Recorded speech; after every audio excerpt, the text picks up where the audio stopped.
Selamat datang di channel kami. Hari ini, kita akan membahas topik yang penuh dinamika dan kontroversi, Australia dan Papua dari hubungan historis, hingga tudingan keterlibatan dalam mendukung organisasi Papua Merdeka. Apakah benar Australia masih membantu Papua untuk merdeka dari Indonesia?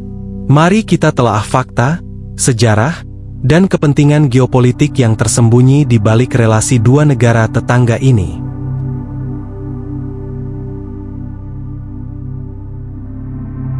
Australia, sebuah benua sekaligus negara yang makmur dan demokratis di belahan selatan.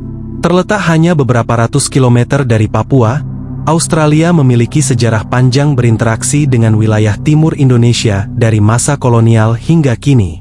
Negara ini dikenal sebagai sekutu utama Amerika Serikat, anggota Persemakmuran Inggris, dan negara dengan perhatian besar terhadap kawasan Pasifik Selatan. Namun Australia bukan sekadar tetangga. Ia adalah negara yang seringkali diam, namun langkah-langkah politik luar negerinya memengaruhi tatanan kawasan Asia Tenggara, termasuk soal Papua Barat. Papua Barat, wilayah yang dulunya dikuasai Belanda dan kini menjadi bagian dari Republik Indonesia, telah lama menjadi ladang pergolakan. Organisasi Papua Merdeka, OPM, lahir sejak 1965, memperjuangkan kemerdekaan dari Indonesia, dengan narasi utama, Papua bukan Indonesia. Gerakan ini tumbuh di tengah ketimpangan ekonomi, penolakan terhadap dominasi Jakarta, dan keresahan akan eksploitasi sumber daya alam. Di balik semua itu, muncul pertanyaan besar, siapa yang mendukung perjuangan ini dari luar negeri?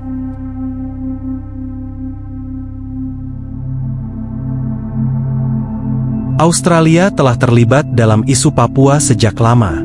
Pada masa penjajahan Belanda, Australia adalah negara yang mengamati dengan cermat perkembangan di Papua Barat. Setelah penyerahan wilayah itu ke Indonesia lewat proses penentuan pendapat rakyat, PEPRA, tahun 1969 yang banyak dikritik sebagai tidak demokratis, Australia sempat menyuarakan keprihatinannya. Namun karena tekanan hubungan diplomatik dan geopolitik, Australia akhirnya mengakui Papua sebagai bagian dari Indonesia. Tapi benarkah mereka benar-benar berhenti memperhatikan isu ini?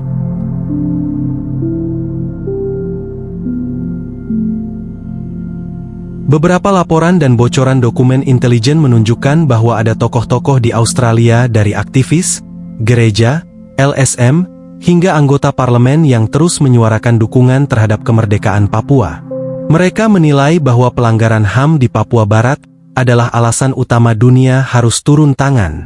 Di sisi lain, pemerintah Australia secara resmi mengakui kedaulatan Indonesia atas Papua.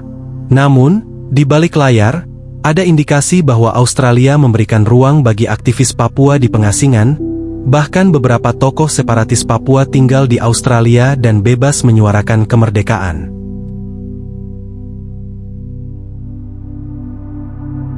Mengapa Australia tertarik pada Papua? Jawabannya terletak pada lokasi strategis dan kekayaan alam Papua.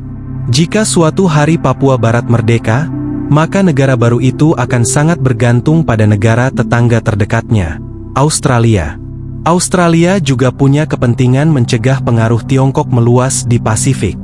Mendukung gerakan separatis bisa menjadi kartu politik yang dimainkan secara hati-hati, bukan terang-terangan, tetapi dalam bentuk diplomasi lembut dan jaringan LSM. Indonesia dan Australia memiliki sejarah hubungan yang pasang surut. Dari isu Timor Timur pada 1999, hingga soal penyadapan Presiden SBY tahun 2013, hubungan kedua negara selalu berada di garis tipis. Papua menjadi salah satu titik sensitif. Indonesia mencurigai adanya keterlibatan Australia, sementara Australia berusaha menyeimbangkan antara diplomasi dan tekanan publik dalam negerinya yang mendukung Papua merdeka. Pemerintah Australia tidak menyatakan dukungan terhadap kemerdekaan Papua Barat. Namun secara tidak langsung, beberapa elemen dalam masyarakat sipil Australia, organisasi HAM, gereja, dan tokoh politik independen, terus menjadi suara bagi perjuangan OPM di dunia internasional. Ini menjadi tekanan terselubung bagi Indonesia. Maka pertanyaannya, apakah perjuangan Papua untuk merdeka akan terus mendapatkan dukungan dari negara-negara seperti Australia? Dan, jika kelak Papua merdeka, benarkah itu demi rakyatnya, atau hanya bagian dari permainan geopolitik global?